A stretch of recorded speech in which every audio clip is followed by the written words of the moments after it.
In this episode, we continue our conversation with Christie Hunter Arscott.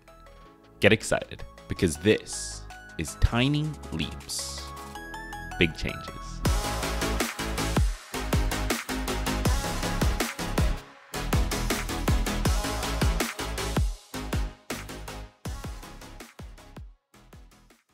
In our last episode, we sat down and we met Christie Hunter Arscott. She is the author of the forthcoming book, Begin Boldly, which is all about how women can take charge in their lives.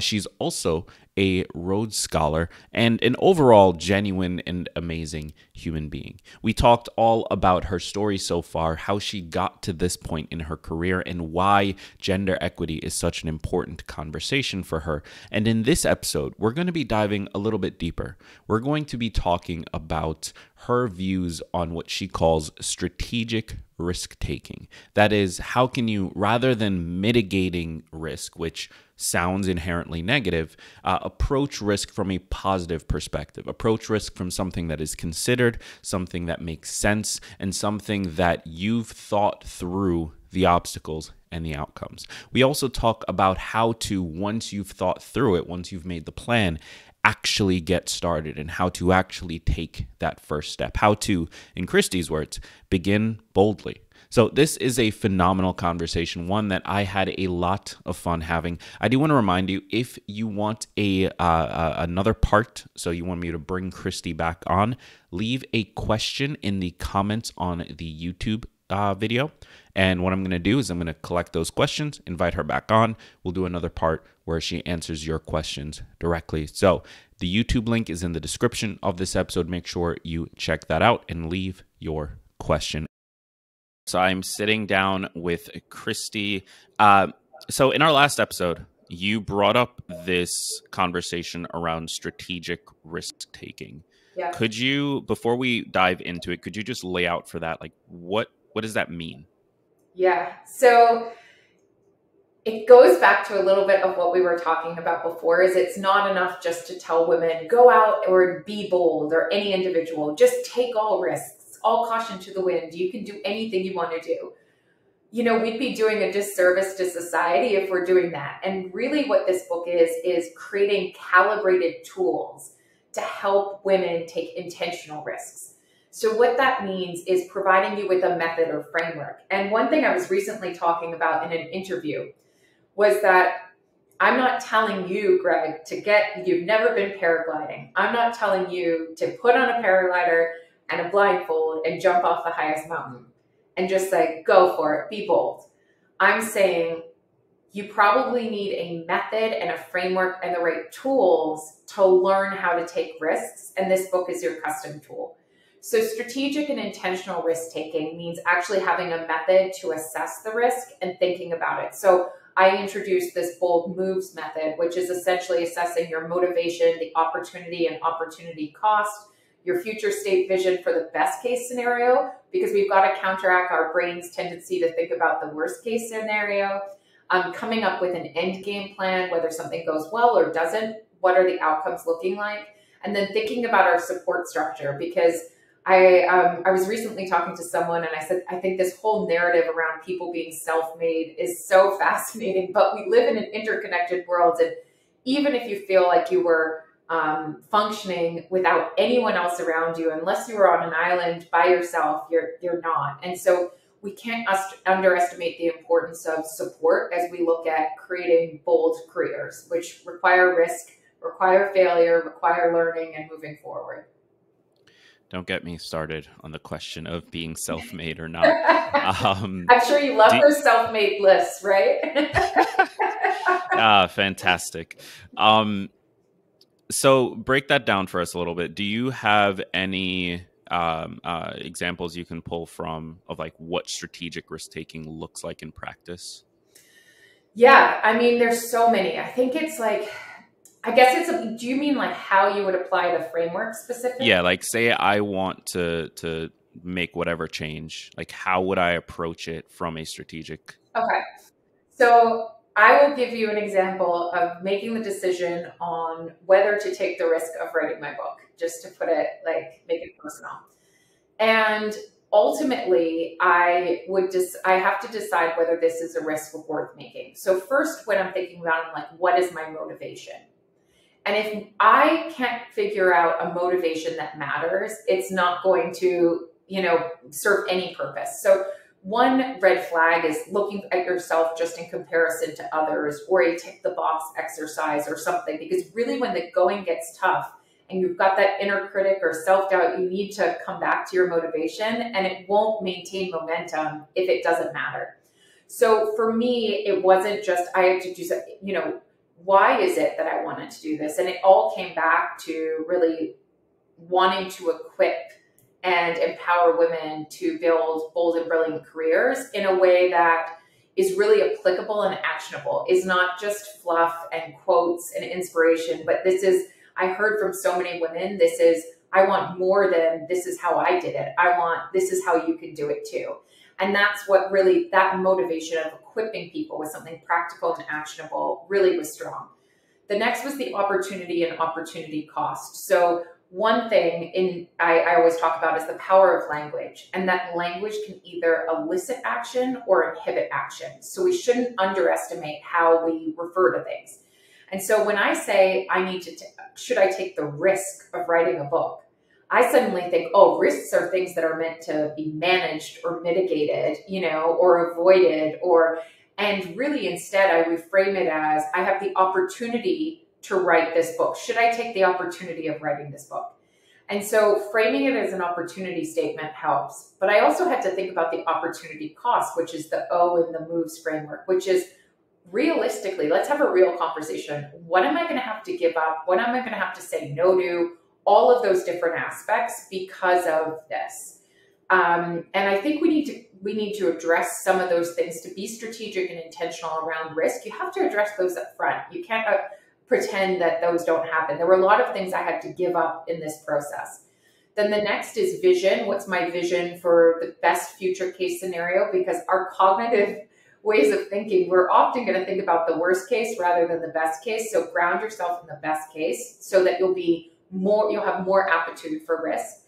And then the next is E, an end game plan. So ultimately, what am I going to do if this book does really well? What am I going to do if it doesn't? And am I comfortable with both, right? And then the final is, what is my support structure? So that involves stakeholders, success advisors, and a safety net. But ultimately, the people that will, if this book does really well, will help me rise to the occasion, get past my internal roadblocks, help me make the most of the opportunities. And if it flops, those people that are going to support me in figuring out why and what's next. And so when I talk about strategic risk taking, again, it's that MOVES, assessing your motivation, opportunity and opportunity cost, future state vision. So that's your V, your vision, your end game plan for good and bad scenarios, and your support. And that's really the process. So I love this framework because, as you said a little bit earlier, really what it comes down to is, do you have the right tools? Like, if you want to take whatever your risk looks like, do you have an actual process for evaluating that risk, evaluating what would be the cost of that risk, and so on and so forth? Yeah. And laying it out in such a straightforward way makes a lot of sense. My question that I always come back to, and this is going to be a personal question for you with writing the book, you go through the process, you've got the answers to those questions. How do you then, in that moment, find the courage to start? Because there is still always that question. Yeah. So your question's great. And so many people grapple with this. And this is why this book is not just a how-to book. The upfront portion addresses risk-taking as a skill set. And to hone that skill set, you need the method, right? So this is a method of assessing risk. But then beyond that, we know we could have all the information in the world on how to get fit and how to get healthy. But if we don't have the right mindset, that information is going to do nothing. And risk-taking is no different than that, right? So this book focuses on the 3 critical mindsets you need to have to cultivate to be a great risk taker. And one of them you just touched upon, which is the courageous mindset. And that's where I say, let's not focus on feeling confident before we take a risk, because if we wait for that elusive feeling of confidence to come, we will likely never make bold moves. Confidence is very black and white. It's very fleeting. It can, be there one moment, be there in the end.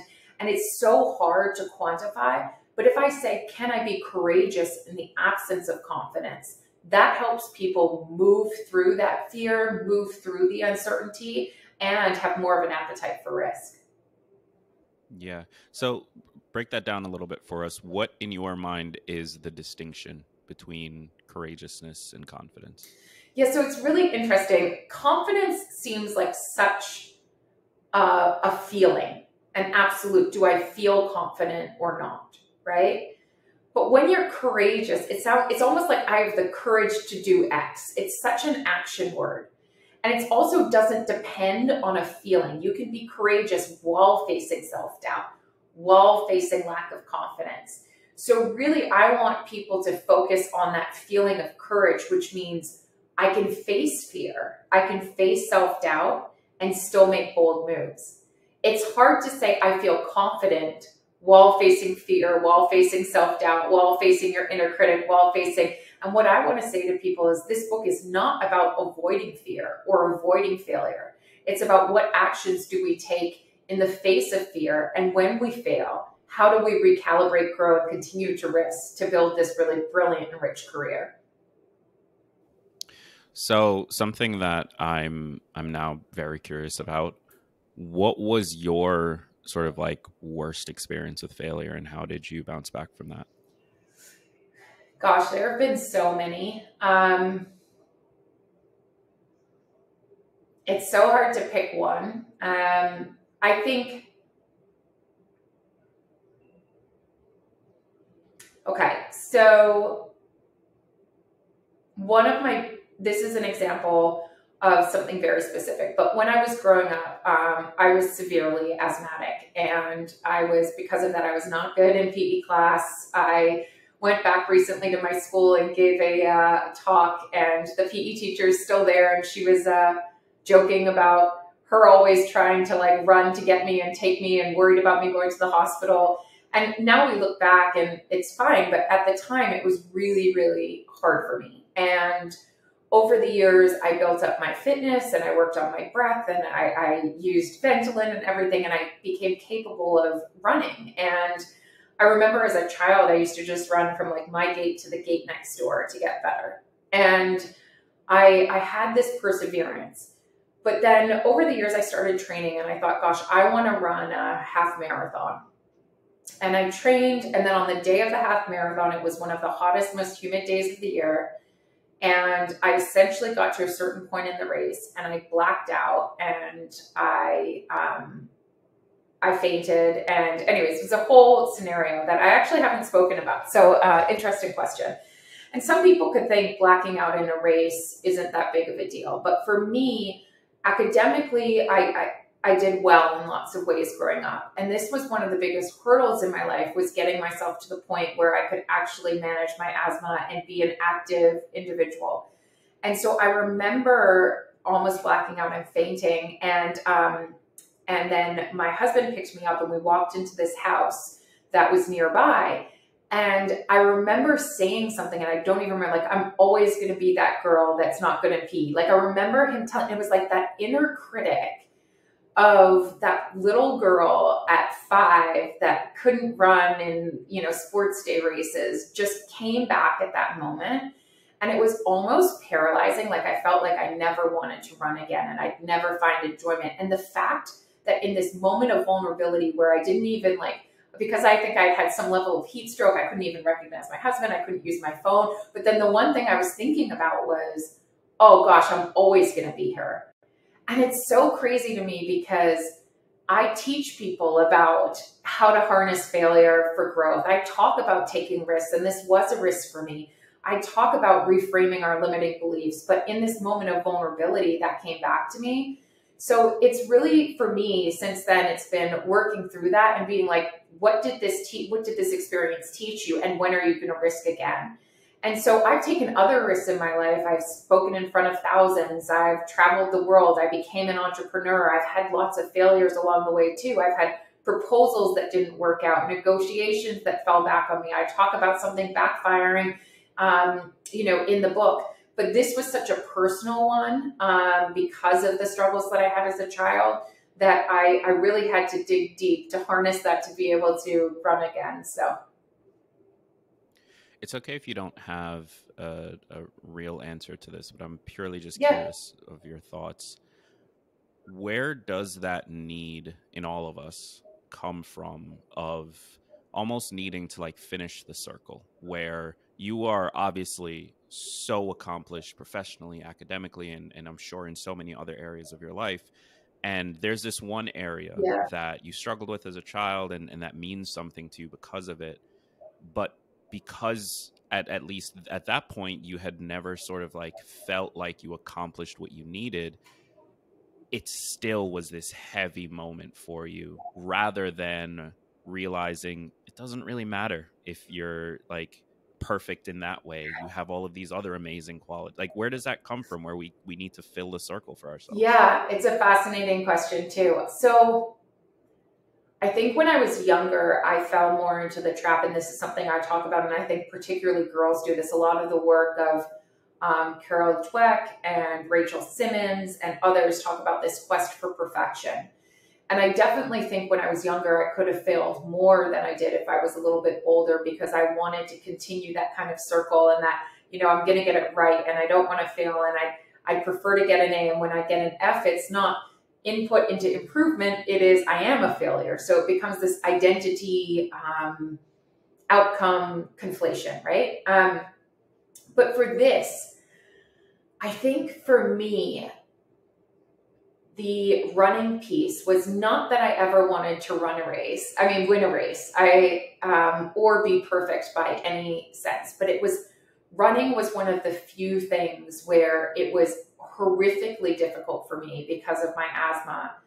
And I had proven that there is a growth curve that we can go along in life, and that talent and capability aren't necessarily fixed. It goes back to Carol Dweck's work, but we are fluid and we can improve. And because in other areas, maybe I started here and then I, improved here, that was great. But with this, I started here and then maybe came here. And there was something so proud to be proud of that process of overcoming trials. And that became part of what I wanted to hold on to, I think, more than let me run the perfect race. But I am someone that can improve my capabilities and skills with hard work. And that becomes part of your identity. But then when you go back to that limiting belief, you're like, wait, what just happened? So it's interesting because we're all human, and those vulnerabilities come in at any point in time. It maybe you tell yourself you'll never be good at networking and you build it up and you're better. But then 10 years later, you go to a high school reunion and you fumble over your words and you think, gosh, I told myself I would never be good. Or I'm never going to be good at writing, or I'm never going to be X. And so it's just interesting. We all grapple with those things. And I actually have lots of tactics in the book that I've tried in my own life and with my clients to interrupt those processes.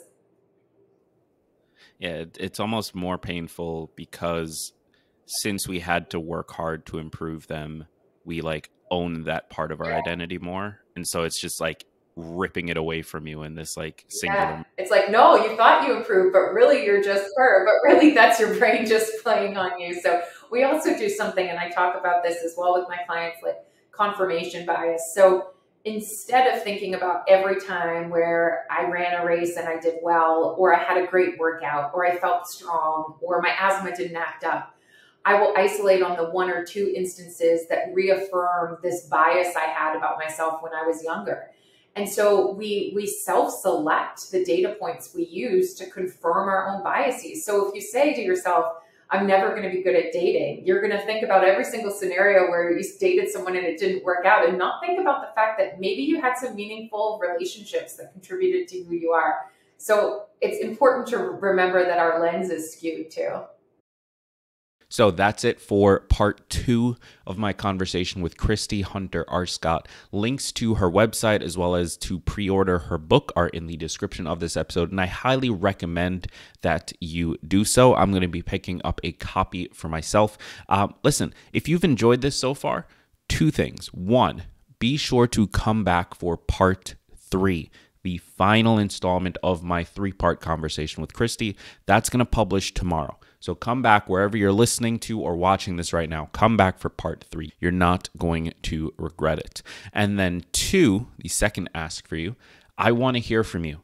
Head over to the YouTube right now. If you're watching this on YouTube, head to the comment section. If you are listening to this somewhere, head over to the YouTube. I don't care if you're driving, pull the car over, head over to YouTube and just say hi. Leave a comment on the video. I would love to connect with you. I'd love to learn more about you, and I would love to have that conversation and engagement around the topics in this episode. So share your thoughts. Leave a comment down below. Link is always in the description. I've been Greg Clunas. Thank you so much for being here. And remember that all big changes come from the tiny leaps you take every day.